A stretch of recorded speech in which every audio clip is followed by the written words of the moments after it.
Supreme court ತೀರ್ಪಿನಂತೆ ಒಳ ಮೀಸಲಾತಿ ಅನುಷ್ಠಾನಕ್ಕೆ ಆಗ್ರಹ ಕರ್ನಾಟಕ ದಲಿತ ಸಂಘರ್ಷ ಸಮಿತಿ ಎನ್ ಮೂರ್ತಿರವರ ನೇತೃತ್ವದಲ್ಲಿ ಸುದ್ದಿಗೋಷ್ಠಿ ನಡೆಯಿತು. ಪರಿಶಿಷ್ಟ ಜಾತಿಯ ಒಳ ಮೀಸಲಾತಿ ಅನುಷ್ಠಾನಕ್ಕೆ ಆಗಮಿಸಿ ರಾಜ್ಯಾದ್ಯಂತ ಸೆಪ್ಟೆಂಬರ್ 9, 2024ರಂದು ಎಲ್ಲ ಜಿಲ್ಲೆಗಳಲ್ಲಿ ಜಿಲ್ಲಾಧಿಕಾರಿಗಳ ಕಚೇರಿ ಮತ್ತು ಬೆಂಗಳೂರಿನ ಫ್ರೀಡಂ ಪಾರ್ಕ್ನಿಂದ ಮುಖ್ಯಮಂತ್ರಿಯವರ ನಿವಾಸಕ್ಕೆ ಬೃಹತ್ ಪ್ರತಿಭಟನೆ. ಡಾಕ್ಟರ್ ಎನ್ ಮೂರ್ತಿರವರು ಮಾತನಾಡಿ, ಕರ್ನಾಟಕ ರಾಜ್ಯ ಸರ್ಕಾರ ಮತ್ತಷ್ಟು ವಿಳಂಬ ಧೋರಣೆ ಮಾಡಿ ಮೀನಾಮೇಷ ಎಣಿಸುತ್ತಿದೆ. ಸುಪ್ರೀಂ ಕೋರ್ಟ್ನ ತೀರ್ಪಿಗೆ ಹಾಗೂ ಸಂವಿಧಾನಕ್ಕೆ ಗೌರವ ನೀಡಿ ಕೂಡಲೇ ಪರಿಶಿಷ್ಟ ಜಾತಿಗಳ ಮೀಸಲಾತಿಯಲ್ಲಿ ಒಳ ಮೀಸಲಾತಿ ಜಾರಿ ಮಾಡಲು ದಲಿತ ಸಂಘರ್ಷ ಸಮಿತಿ ಆಗ್ರಹಿಸಿದೆ. ಪರಿಶಿಷ್ಟ ಜಾತಿಗಳಲ್ಲಿ ಒಳ ಮೀಸಲಾತಿಯನ್ನ ಕೊಡಬೇಕು ಅಂತ ಹೇಳಿ 3 ದಶಕಗಳಿಂದ ರಾಜ್ಯಾದ್ಯಂತ ಅವಿರತವಾಗಿ ಹೋರಾಟವನ್ನ ಮಾಡ್ತಾ ಇದ್ದೇವೆ. ಈ ಹೋರಾಟದಲ್ಲಿ ತೊಡಗಿಸಿಕೊಂಡಂತ ಅನೇಕ ಹೋರಾಟಗಾರರು ಜೀವನ ಬದುಕನ್ನೇ ಕಳೆದುಕೊಂಡು ಬಸವಳಿದಿದ್ದಾರೆ. ಏನ್ ಕರ್ನಾಟಕದಲ್ಲಿ ಒಳ ಮೀಸಲಾತಿ ಬಗ್ಗೆ ನಡೆಯುವಂತ ಹೋರಾಟ ಏನಿದೆ, ಇದು ಪಂಜಾಬಲ್ಲಿ 1975ರಲ್ಲಿ ಜೈಲ್ ಸಿಂಗ್ ರವರು ಪರಿಶಿಷ್ಟ ಜಾತಿಗಳಿಗೆ 50% ಮೀಸಲಾತಿಯನ್ನ ಕೊಟ್ಟರು. ಹರಿಯಾಣದಲ್ಲಿ 2024ರಲ್ಲಿ, ತಮಿಳುನಾಡಿನಲ್ಲಿ, ಆಂಧ್ರ ಪ್ರದೇಶದಲ್ಲಿ, ಇನ್ನು ಅನೇಕ ರಾಜ್ಯಗಳಲ್ಲಿ ಈ ಹೋರಾಟದ ಮೇಲೆ ಅನೇಕ ಆಯೋಗಗಳಾಗಿದ್ದಾವೆ. ಹಲವು ರಾಜ್ಯಗಳ ಸುಪ್ರೀಂ ಕೋರ್ಟ್ಗಳು ತೀರ್ಪುಗಳನ್ನ ಪ್ರಕಟಿಸಿದವು.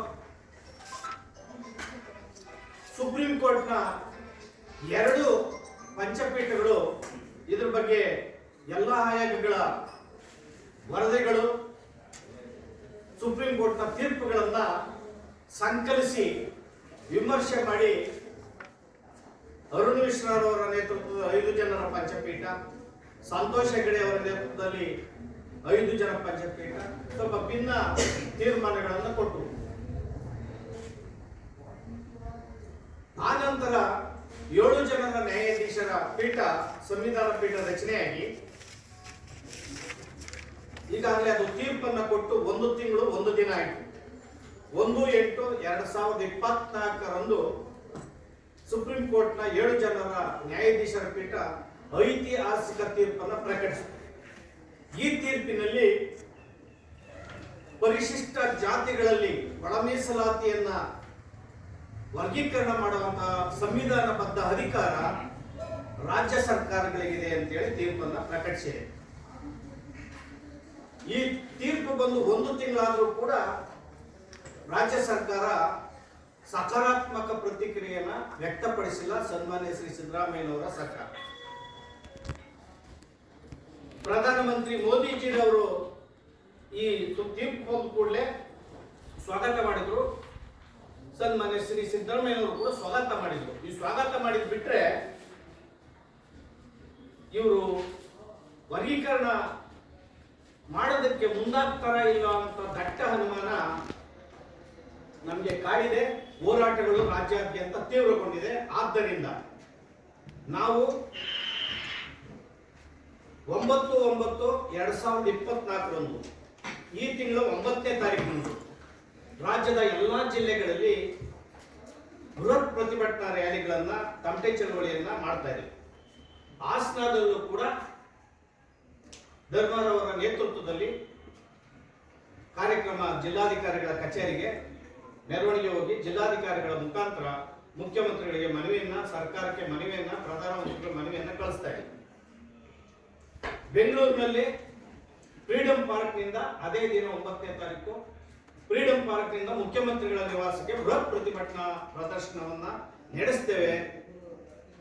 ಎಲ್ಲಾ ದಲಿತ ಸಂಘಟನೆಗಳು, ಪ್ರಗತಿಪರ ಸಂಘಟನೆಗಳು, SC ST OBC ಸಮಾಜದ ಎಲ್ಲಾ ಸಂಘಟನೆಗಳು ಸೇರಿ ಕಾಂಗ್ರೆಸ್ ಸರ್ಕಾರವನ್ನ ಬಿಜೆಪಿ ಸರ್ಕಾರದ ವಿರುದ್ಧ ತಂದು ಕೆಲಸ ಮಾಡಿದ್ರು. ಯಾಕಂದ್ರೆ ಸಂವಿಧಾನ ಬದಲು ಮಾಡ್ಬಿಡ್ತಾರೆ ಬಿಜೆಪಿ ಅವರು ಬಂದ್ರೆ ಅಂತ ಒಂದು ಸುಳ್ಳು ಸುದ್ದಿಯನ್ನ ಉಳಿಸ್ಕೊಟ್ಟಿಲ್ಲ. ಆದ್ದರಿಂದ ಈ ಸರ್ಕಾರವನ್ನು ತಂದ್ರೆ ಈ ಸರ್ಕಾರ ಪರಿಶಿಷ್ಟ ಜಾತಿ ಮತ್ತು SC ST OBCಗಳ ಹಿತವನ್ನ ಬಯಸಿ ಅವರ ದಮನಕಾರಿ ನೀತಿಯನ್ನು ಅನುಸರಿಸ್ತಾ ಇದೆ. ಉದಾಹರಣೆಗೆ ಸ್ಪಷ್ಟ ಉದಾಹರಣೆಯನ್ನ ನಾನು ಇಲ್ಲಿ ಕೊಡಬೇಕು ಅಂದ್ರೆ ತಮ್ಮ ಮುಂದೆ 2023-24ರಲ್ಲಿ 25,391 ಕೋಟಿ ಪರಿಶಿಷ್ಟ ಜಾತಿಯ ಅಭಿವೃದ್ಧಿ ಹಣ SC ST TSP ಹಣವನ್ನ ಸಿದ್ದರಾಮಯ್ಯನವರ ಸರ್ಕಾರ ಮಿಸ್ಯೂಸ್ ಮಾಡ್ಕೊಂಡಿದೆ, ದುರುಪಯೋಗ ಮಾಡ್ಕೊಂಡಿದೆ. ಪರಿಶಿಷ್ಟ ಜಾತಿಯವರಿಗೆ ಅಭಿವೃದ್ಧಿಗೆ ಬಳಸಬೇಕಾದಂತ ರಚನಾತ್ಮಕ ಕಾರ್ಯಕ್ರಮಗಳಿಗೆ, ಶಿಕ್ಷಣಕ್ಕೆ, ಉದ್ಯೋಗಕ್ಕೆ ಬಳಸಬೇಕಾದಂತ ಹಣವನ್ನ ಮೇಲ್ಸೇತುವೆಗೆ ಬಳಸಿದ್ದಾರೆ, ರಸ್ತೆ ಡಾಂಬರೀಕರಣ ಮಾಡಕ್ಕೆ ಬಳಸಿದ್ದಾರೆ, ನದಿಗೆ ಕಾಮಗಾರಿಗಳಿಗೆ ಬಳಸಿದ್ದಾರೆ. ಇದು ಅತ್ಯಂತ ಅನ್ಯಾಯ, ಮೋಸ. ಆದ್ದರಿಂದ ಕೂಡಲೇ ಪರಿಶಿಷ್ಟ ಜಾತಿಯವರ ಅಭಿವೃದ್ಧಿ ಹಣವನ್ನ ವಾಪಸ್ ಕೊಡಬೇಕು. SC ST TSP ನಲ್ಲಿರ್ತಕ್ಕಂಥ ವಿಧಿ 7 ಮತ್ತೆ 70 ಕೂಡಲೇ ರದ್ದು ಮಾಡಬೇಕು. 70 ರದ್ದು ಮಾಡಿದ್ವಿ ಅಂತ ಸಿದ್ದರಾಮಯ್ಯನವರು ಹೇಳ್ತಾರೆ, ಆದ್ರೆ ಆ ಹಿಂದಿನ ಬಾಗಿಲಿಂದ ಕನ್ನ ಕಾಣಲೇ ಹಾಕತ್ತಾರೆ. ಪೈ ಗ್ಯಾರಂಟಿಗೆ ಆ ದುಡ್ಡನ್ನು ಹಾಕಿದ್ದಾರೆ. 2 ವರ್ಷಗಳಿಂದ ಪರಿಶಿಷ್ಟ ಜಾತಿಯ ಮಕ್ಕಳಿಗೆ ಸ್ಕಾಲರ್ಶಿಪ್ಗಳನ್ನು ಕೊಟ್ಟಿಲ್ಲ. ಎಷ್ಟೋ ಮಕ್ಕಳು ಶಾಲೆ ಬಿಟ್ಟಿದ್ದಾವೆ, ಡ್ರಾಪ್ ಔಟ್ ಆಗಿದೆ.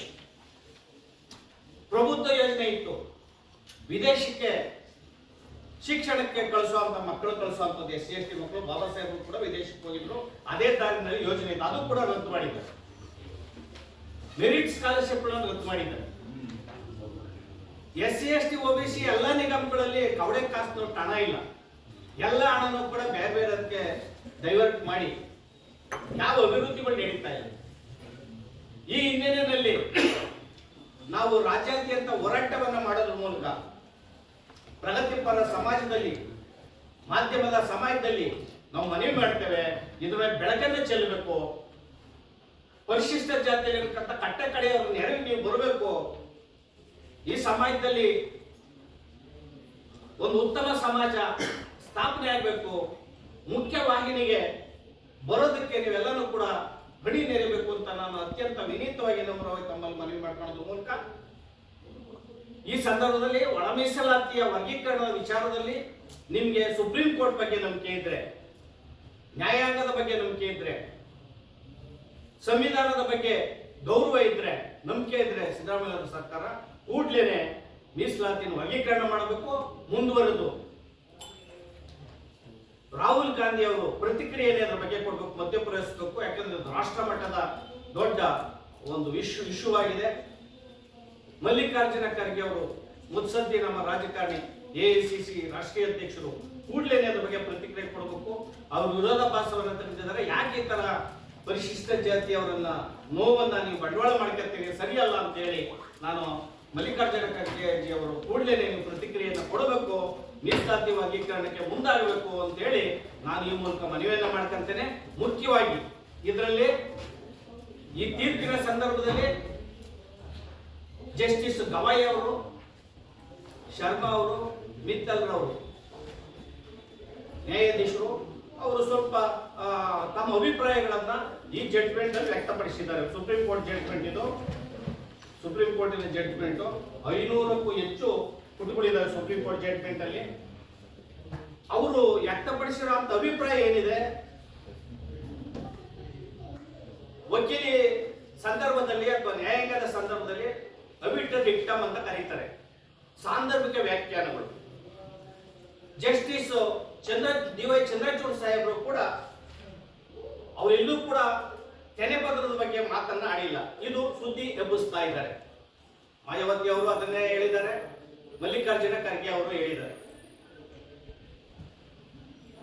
ತೆನೆಪತ್ರದ ವಿಚಾರ ನಾನು ತಮ್ಮಲ್ಲಿ ಮನವಿ ಮಾಡ್ಕೊಳ್ಳೋದು, ಹೇಳಕ್ ಇಚ್ಛೆ ಪಡೋದು, ಸ್ಪಷ್ಟಪಡಿಸಕ್ಕೆ ಇಚ್ಛೆ ಪಡೋದೇನಂದ್ರೆ, ಸಂವಿಧಾನದಲ್ಲಿ ಇರ್ತಕ್ಕಂಥ ಮೂಲಭೂತ ಹಕ್ಕು ಫಂಡಮೆಂಟಲ್ ರೈಟ್ಸ್ 15/4 ಏನಿದೆ, ಇದು ಮೂಲಭೂತ ಹಕ್ಕುಗಳು ಶಿಕ್ಷಣ ಮತ್ತು ಉದ್ಯೋಗದಲ್ಲಿ. ಇದು ಕೆನೆ ಪದರಕ್ಕೆ ಯಾವುದೇ ಅವಕಾಶ ಇಲ್ಲ. ಶೋಷಣೆ ಮತ್ತು ದೌರ್ಜನ್ಯ, ಎಕ್ಸ್ಪ್ಲಾಯಿಟೇಷನ್ಗೆ ಕೊಟ್ಟಿರುವಂತಹ ಒಂದು ಮೀಸಲಾತಿ ಅಂತ ಹೇಳಿ ಸಂವಿಧಾನದ ಸ್ಪಷ್ಟಪಡಿಸಿದೆ. ಕೆನೆಪತ್ರ ಇಲ್ಲ. ಎರಡನೇದು 9 ಜನರ ನ್ಯಾಯಾಧೀಶರ ಪೀಠ 1992ರಲ್ಲಿ ಇಂದ್ರಾಸಾನಿ ಪ್ರಕರಣದಲ್ಲಿ 9 ಜನರ ನ್ಯಾಯಾಧೀಶರು ಸ್ಪಷ್ಟಪಡಿಸಿದ್ದಾರೆ, ಏನು ಕೆನೆಪತ್ರಕ್ಕೆ ಪರಿಶಿಷ್ಟ ಜಾತಿ ಅವರಿಗೂ ಸಂಬಂಧ ಇಲ್ಲ ಅಂತ. ಇದನ್ನ ಮುಂದುವರೆದು ಕೇಂದ್ರ ಸರ್ಕಾರ, ಮೋದಿಜಿಯವರ ಸರ್ಕಾರ ಸಚಿವ ಸಂಪುಟದಲ್ಲಿ ಇಟ್ಟು ಕೆನೆಪತ್ರದ ವಿಚಾರ ಇಲ್ಲ, ಇದರಲ್ಲಿ ನಾವು ಪರಿಶಿಷ್ಟ ಜಾತಿಗೆ ಸ್ಪಷ್ಟಪಡಿಸಿದ್ದಾರೆ ಕೇಂದ್ರ ಸರ್ಕಾರ ಸ್ಪಷ್ಟಪಡಿಸಿದ ಮೇಲೆ ರಾಜ್ಯ ಸರ್ಕಾರ ಅದನ್ನ ಒಪ್ಕೋಬೇಕು. ಯಾಕಂದ್ರೆ ಸಂವಿಧಾನದಲ್ಲಿ ಕನ್ಕರೆಂಟ್ ಲಿಸ್ಟ್ ಆಫ್ ಸಬ್ಜೆಕ್ಟ್ ಇದೆ. ಕೆನೆಪತ್ರದ ವಿಚಾರ, ಮೀಸಲಾತಿಯ ವಿಚಾರ, ಇದು ಕೇಂದ್ರ ಸರ್ಕಾರ ಏನು ತೀರ್ಮಾನ ಆಗ್ತದೆ ರಾಜ್ಯ ಸರ್ಕಾರಗಳು ಅನುಸರಿಸಬೇಕಾಗಿದೆ. ಆದ್ದರಿಂದ ಸಿದ್ದರಾಮಯ್ಯನವರ ಸರ್ಕಾರ ನಾವು ಲೀಗಲ್ ಒಪಿನಿಯನ್ ಕಳಿಸ್ತೀವಿ, ನಾವು ಇದಕ್ಕೊಂದು ಉಪಸಮಿತಿ ಮಾಡ್ತೀವಿ, ನಾವು ಇನ್ನೊಂದು ಜನಗಣತಿ ಜಾತಿ ಗಣತಿ ಮಾಡ್ತೀವಿ, ಇದರ ಸೊಬಗುಗಳನ್ನ ಬಿಟ್ಟು ಕೂಡಲೇ ನೀವು ಪ್ರತಿಕ್ರಿಯೆ ವ್ಯಕ್ತಪಡಿಸಬೇಕು. ನೀವು ಬರೀ ರಾಜಕೀಯ ಜಂಜಾಟದಲ್ಲಿ ಕಾಂಗ್ರೆಸ್ ಬಿಜೆಪಿ ದಳ ಒಬ್ಬರಿಂದೊಬ್ಬರನ್ನ ದೇಶದ ರಾಜಕಾರಣ, ಅಸೂಯೆ ರಾಜಕಾರಣ ಮಾಡಿಕೊಂಡು ಇಡೀ ಸಮಾಜದ ಸ್ವಾಸ್ಥ್ಯವನ್ನು ಹಾಳು ಮಾಡ್ತಾ ಇದ್ದೀರಿ.